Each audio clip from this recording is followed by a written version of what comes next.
നമുക്ക് ഈ 2 Kinder joint തോട് വെച്ചിട്ട് 2 കിളികളെ ചെയ്തെടുക്കാം. അപ്പൊ അതിന് വേണ്ടിയിട്ട് ഈ പുറത്തേക്ക് നിൽക്കുന്ന പോർഷന് ഒന്ന് കട്ട് ചെയ്ത് മാറ്റുകയാണ്. ഇനി ഞാനിവിടെ ഒരു കാർഡ്ബോർഡ് എടുത്തിട്ടുണ്ട്. അതിലൊരു സർക്കിൾ വരച്ചെടുത്തതിന് ശേഷം അതും കൂടി ഒന്ന് കട്ട് ചെയ്ത് മാറ്റുകയാണ്. പെയിന്റ് അടിക്കാൻ വേണ്ടിയിട്ട് ഞാൻ ആദ്യം തന്നെ ഈ കാർഡ്ബോർഡിന്റെ മുകളിൽ കുറച്ച് ഗ്ലൂ അപ്ലൈ ചെയ്തതിന് ശേഷം ഒരു വൈറ്റ് പേപ്പർ വെച്ച് ഇതൊന്ന് കവർ ചെയ്തെടുത്തിട്ടുണ്ട്. വൈറ്റ് പേപ്പർ വെച്ച് കവർ ചെയ്തെടുത്തതിന് ശേഷം യെല്ലോ പെയിന്റ് വെച്ചിട്ട് ഞാൻ ഇതുപോലെ സ്പോഞ്ച് വെച്ചിട്ട് പെയിന്റ് അടിച്ചെടുക്കുന്നുണ്ട്.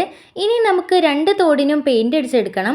ഒരു തോടിന് ഓറഞ്ച് കളറും ഒന്നിന് റെഡ് കളറുമാണ് പെയിന്റ് അടിച്ചെടുക്കുന്നത്. നമ്മൾ നേരത്തെ പെയിന്റ് അടിച്ച് വെച്ചിട്ടുള്ള ആ ബേസിന്റെ മുകളിലേക്ക് ഇതുപോലെ ഒരു ചില്ല ഞാൻ ഗ്ലൂ അപ്ലൈ ചെയ്തതിനു ശേഷം ഒട്ടിച്ചെടുക്കുന്നുണ്ട്. നമ്മൾ നേരത്തെ പെയിന്റ് അടിച്ച് വെച്ചിട്ടുള്ള തോട് ഉണങ്ങി വന്നിട്ടുണ്ട്. അപ്പൊ അതിന് കണ്ണും വായും ഒക്കെ വരച്ചെടുക്കുന്നുണ്ട്. അങ്ങനെ നമ്മുടെ തോടുകളും കൂടി ഈ ചില്ലന്റെ മുകളിലേക്ക് ഒട്ടിച്ചെടുത്ത് കഴിഞ്ഞാൽ നമ്മുടെ സാധനം ഇവിടെ റെഡി ആയിട്ടുണ്ട്. അപ്പൊ എങ്ങനെയുണ്ട് എന്ന് കമന്റ് ചെയ്യുക. ഇഷ്ടമായാൽ ലൈക്ക് ചെയ്യുക. ചാനൽ സബ്സ്ക്രൈബ് ചെയ്ത് സപ്പോർട്ടും കൂടി ചെയ്യുക.